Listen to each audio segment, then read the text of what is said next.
Christmas సందర్భంగా మేము ఏ విధంగా సంతోషంతో ఆనందంతో చదివిస్తున్నట్టు ఒకటే happy happy Christmas, very very Christmas. Christmas సందర్భంగా మీకు తెలియవలసింది అంటే మరి మేము సంతోషం ఈ ఆనందంతో ఉంటున్నామంటే కేవలం పరిశుభ్రమైన గ్రంథంలో రాయబడిన మాటలు. పరిశుభ్ర గ్రంథం బైబిల్లో సెలవించిన మాటలు ఏంటంటే ప్రయాసపడి వారం వస్తున్న సమస్త జనులారా నా దగ్గరకు రండి, నేను మీకు విశ్రాంతి కలిగజేస్తానని. మరి ఆ విశ్రాంతిలో ప్రవేశించాలంటే మనంలో శాంతి సమాజంలో ఉండాలంటే ప్రముఖ మార్గం నడుస్తుండాలి. పేమెంట్ సభల మరి ప్రస్తుత గతం ఏ విధంగా సెలవుచున్నది, ఏ భేదం లేదు, ఆ శాంతిలో లేకుండా ఉన్నావు, సమాజం లేకుండా ఉన్నావు, మరి ఏం చేయాలో ఎక్కడ తోచగలిగిన సమయంలో ఆలోచన బహుశా పేమెంట్ సభ ఇదిగో నేనే రక్షణ దినము, నీ కొరకే పేమెంట్ స్థితిలోము.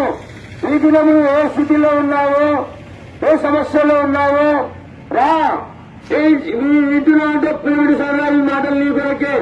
అందువల్ల పరిశుభ్ర గ్రంథం సెలవుతున్నది ఏ భేదం లేదు, అందరూ పాపం చేసి దేవుడు అనుగ్రహించిన మహిమను పొందలేకపోతున్నారని, ఆ దేవుడు మనకు అనుగ్రహించిన మహిమని ఎందుకు విడిపెట్టామంటే మనం ఆయనకి ఇష్టంగా ఉంటాం. ప్రైవేట్ సభ ఎప్పుడైతే స్వచ్ఛమైన మార్గం నడుస్తూ మరి పరిశుభ్ర గ్రంథం సెలవుతున్నది పాపం అంటే మనం అనుకుంటాము వ్యభిచారం, మోసం, దొంగతనము, మరి ఎవరిని చంపడం, నానాత్య, ఇవన్నీ పాపాలు అనుకుంటాం. ప్రేమిటి సభలో పాపాలేవి అయినా పరిశుభ్ర గ్రంథం చదువుతున్నది ఆజ్ఞాత్రికంగా పాపం అని.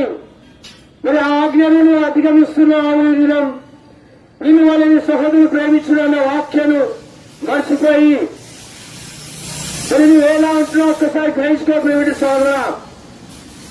అందుకనే ప్రజలను తెలుస్తుంది పాప భారం వస్తే సమస్త చెల్లారా నా దగ్గరని మీకు విశ్రాంతి కలిగజేస్తారని.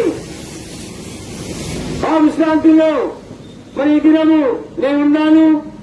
ఆ శాంతి, ఆ సమాధానం, ఆ సంతోషం, ఆ ఆనందం దొరికింది నాకు ప్రేమిటి సోదరా. మరి ఏ స్థితిలో ఉన్నా, ఎలాంటి పరిస్థితిలో ఉన్నా ప్రభువు ఒక మాట అడుగు ప్రేమిటి సోదరా. దేవా నేను పాపి, నిజంగా మీరు దేవుడు అని నేను నమ్ముచున్నాను, ఒక్కసారి నేను జ్ఞాపకం చేసుకోమని మీరు ప్రార్థనకు చాలండి. దీనికి చేసేది ఎక్కువ ఏం లేదండి. దాతలకు పోయే అవసరం లేదు, దాన ధర్మాలు చేసే అవసరం లేదు. కేవలం ప్రభువా నేను పాపిలను క్షమించమని ఒక్క మాటనే. ఎందుకంటే ఆ దేవుడు 2016 సంవత్సరం కిందటనే, వివాహ సంవత్సరం కిందటనే నీ కొరకు నా కొరకు మానవ రూపం ధరించుకొని మరి ఆయన కలవశిలలో మృత్యుంజయుడై మూడవ తిరిగి వేశాడు. ప్రేమిటి సోదరా, ఎప్పుడైతే నువ్వు విశ్వసిస్తావో ఆ సమయంలో నువ్వు రక్షించబడతావు.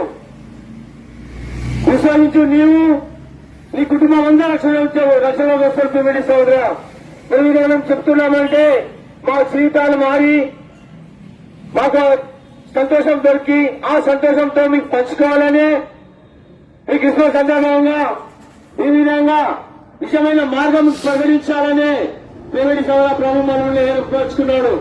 అయితే నీ చేసేది ఒక్కటే ప్రేమిటి సోదర, ఏ స్థితిలో ఉన్నా, ఏ సమస్య ఉన్నాను ఆ సమస్య నుంచి విడుదల పొందాలంటే